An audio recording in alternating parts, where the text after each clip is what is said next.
Cette première vidéo sur les références culturelles du thème sur l'invitation au voyage va vous permettre d'illustrer vos arguments sur les aspects négatifs du voyage. Vous l'aurez compris, il s'agit donc de travailler sur la deuxième partie de l'épreuve de culture générale et d'expression qui est l'écriture personnelle. On en avait déjà parlé ensemble, citer les œuvres et leurs auteurs ne suffit pas, il faut pouvoir expliquer le lien entre cette référence et votre argument. Donc l'objectif de cette vidéo, ça va être de montrer les aspects négatifs du voyage en justifiant par des arguments qui seront chacun illustrés par une référence culturelle. Donc si vous voulez montrer la difficulté pour le voyageur de s'adapter à des modes de vie différents, alors faites référence au livre Les voyages de Gulliver, puisqu'ici, Jonathan Swift, l'auteur, nous décrit son héros comme un marin aventureux.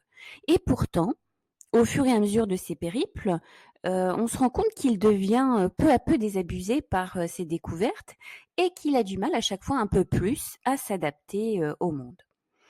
Si vous voulez évoquer l'inconfort de certains voyages et la fatigue physique qu'elle peut susciter, vous pouvez alors citer le roman Les Sœurs Rondoli de Guy de Maupassant.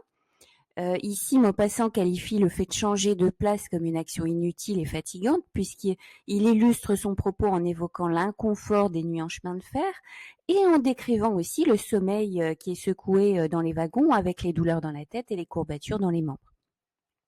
C'est aussi ce que décrit Stendhal dans son roman Rome, Naples et Florence, mais pour une raison positive cette fois, parce qu'en fait, il est submergé par les émotions intenses et positives que lui procure la visite de Santa Croce, et il en ressort avec des battements au cœur et la crainte de tomber. Ce sont donc ces sentiments positifs qui induisent cette fatigue physique. Le voyage peut également renforcer l'impression de solitude. C'est ce qu'Edward Hopper suggère dans sa peinture Compartiment C, carte 293, lorsqu'il peint une voyageuse solitaire dans un train et ayant pour seule compagnie ses livres. Autre argument négatif, le voyage a induit parfois de l'asservissement de certains peuples. Voyage au Congo est un journal dans lequel André Gide y raconte justement comment dans les années 20, les compagnies concessionnaires belges exploitaient les zones forestières du Congo. Et l'écrivain y révèle la cruauté extrême des colonisateurs à l'égard des peuples indigènes. Le voyage a également engendré un modèle destructeur et des violences. C'est d'ailleurs ce que montre le récit autobiographique Triste Tropique de Claude Lévi-Strauss. Ici, l'auteur mesure l'impact de la civilisation occidentale en Inde et en Amazonie. Et selon lui, elle a détruit plus qu'elle n'a construit. Et elle a surtout imposé par la violence un modèle destructeur pour de nombreux peuples qui étaient alors qualifiés de primitifs. Si vous voulez montrer maintenant que le voyage peut être associé à la mort et aux violences, notamment endurées par les migrants, alors faites référence au film Eden à l'Ouest du réalisateur Costa Gavras.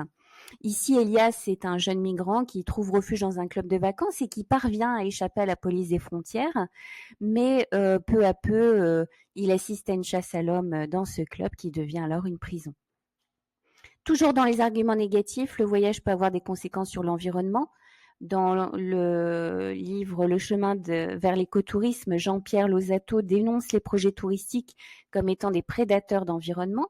Et pour lui, le tourisme a sa part de responsabilité justement dans la dégradation de l'environnement. C'est d'ailleurs pour ça qu'il propose de nouvelles offres touristiques, l'écotourisme, le tourisme solidaire, le tourisme équitable. Et lorsque le voyage se traduit par un tourisme massif, il a souvent pour conséquence une forme de dépossession pour les habitants. Dans l'article « Quelle solution face au tourisme de masse ?», justement, Mégane de Amorin évoque ces habitants excédés et les sites naturels ravagés ou pollués des lieux trop touristiques. Donc, ce que je vous conseille, c'est de faire une carte mentale sur les différents arguments illustrés par les références culturelles que nous venons de voir. C'est ce qu'on va faire tout de suite d'ailleurs. Donc, dans les aspects négatifs du voyage, on peut évoquer la difficulté de s'adapter à des modes de vie différents. Et là, vous pouvez illustrer par les voyages de Gulliver de Jonathan Swift. Le voyage peut également provoquer l'inconfort et la fatigue physique. C'est ce qu'a montré Les Sœurs Rondoli de Guy de Maupassant. Et de manière beaucoup plus positive, Rome, Naples et Florence de Stendhal. Le voyage donne une impression de solitude. C'est ce que suggère Edward Hopper dans la peinture Compartiment C, carte 293. Le voyage peut également engendrer l'asservissement de certains peuples. C'est le cas de Voyage au Congo d'André Gide.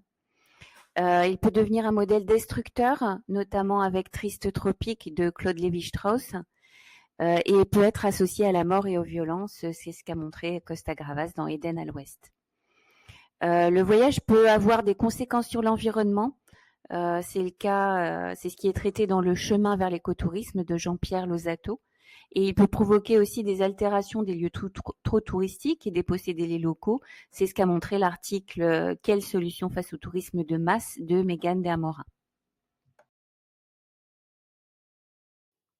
Il ne me reste plus qu'à vous donner rendez-vous pour la vidéo suivante sur les références culturelles concernant cette fois-ci les aspects positifs du voyage.